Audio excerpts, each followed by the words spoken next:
With the Scream 7 trailer giving us plenty to talk about, and with the knowledge that we do have returning characters, what theories and predictions do I have about the upcoming sequel?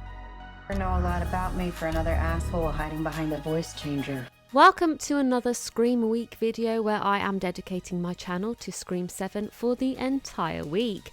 My name is Em, aka Horror, and in today's video I'm going to let you guys know my latest theories and predictions. This week has flown by, and I wanted to end Scream Week with some things that have come to my mind about the movie since the trailer was released. So I will first talk about my newest theories about the movie. The first one being that I think Gale is going to be a big target in the film, with her being targeted with a revenge plot. Now, whatever links there are to previous killers in the movie, there is certainly also a link to people who are no longer alive in the franchise. So I can see Gale being targeted for making money from the deaths, whether it's from killers or victims' deaths, as there is a personal connection to one or more people here.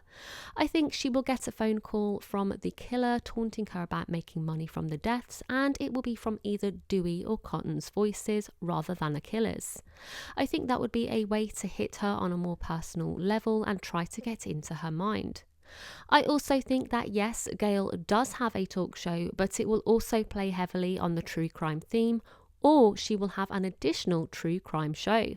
As we have seen a photo of Sidney on set with Gale, this seems likely and also opens up for a call from Ghostface live on air, which could be something that Sidney and Gale have planned to set them up.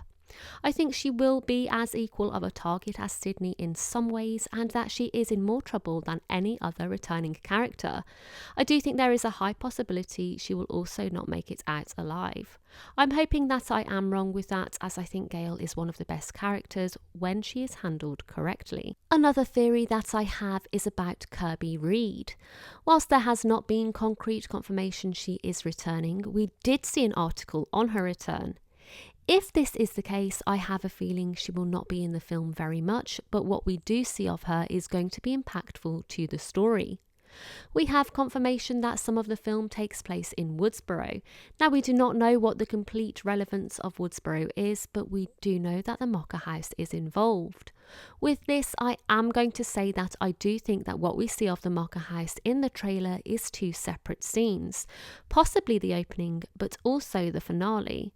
Going off this theory, I think Kirby will somehow be in Woodsboro, possibly looking into what is going on there with the FBI. We know she investigates Ghostface murders, so I truly think she will be there near the end, when they're trying to figure out if Tatum has been taken to Woodsboro.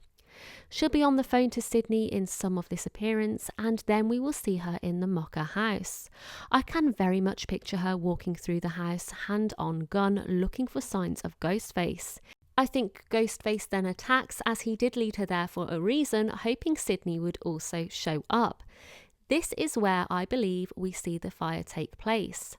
After knocking Kirby out, Ghostface covers the place in petrol and burns the place down, with Kirby's fate once again left unknown. Or she could very much be the one walking away in the Ghostface costume, with that being the closing shot, leaving it on a cliffhanger. One more theory I have about the movie is that not everything is going to be as it seems. We have the AI voices, which are clearly not what they appear to be, and we have a sense of the past, which has always been a theme in the movies of not being what people thought from the beginning. So I feel that there will be more red herrings in this movie than what we have seen in previous installments. Going from this, I think that we are going to see Sidney take a big dip. I believe the kidnapping of her daughter Tatum will be early on in the movie, and that we will see Sidney struggle with trust now more than ever. There will be a moment, I feel, in the movie where she reflects on what Randy has said in the past, with everyone being a suspect, and that this will cause a big issue in her marriage, with her and Mark separating themselves from each other for a while she's trying to figure out who is behind the mask. Saying this, I think that the only person she is going to 100% trust in this movie is Gale, out of all people. Their relationship is now stronger than ever, with them being like a family, and I do think Gale will sacrifice herself for Sidney. There are certainly so many theories that I have going on in my head that I can't possibly put them all into one video, so I thought I would highlight these 3 as they are the ones that are standing out to me at the moment as being something very interesting to possibly look into. Saying that, I am going to just dive into my predictions of what I think we will see in the movie and the outcome of some characters. So I do think that we will have more killers than what we have seen before. Yes, in Scream 6 we did have 3 killers, but I think that this is even going to go further and extend out. I do think, as previously mentioned, Gale is going to die. I think other characters who are in trouble are the Meeks twins. I do think that one of them will die, and I do see this being Chad.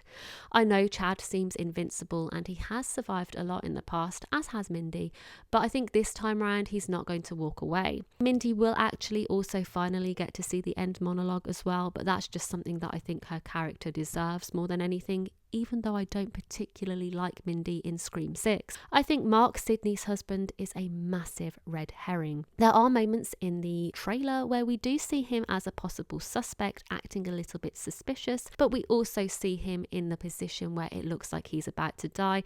I don't think either of these situations are true, and I do think he will walk out okay. I think Sidney will have a one-on-one showdown with an unmasked Ghostface.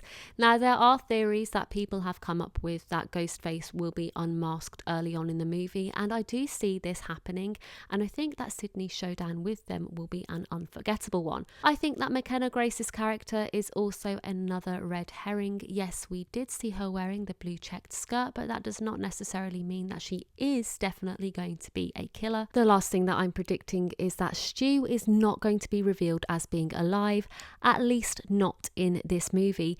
If he is alive, I think that they will reveal this in Scream 8 rather than Scream 7, with a cliffhanger being the thing that keeps you wanting to go back. This video does end my Scream week, and I have had an absolute blast doing it.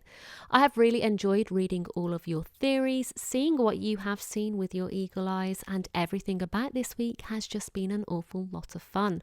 Thank you so much to everybody who has shown their love and support this week. It really does mean a lot, and it just gives me even more of a drive to bring you videos such as this.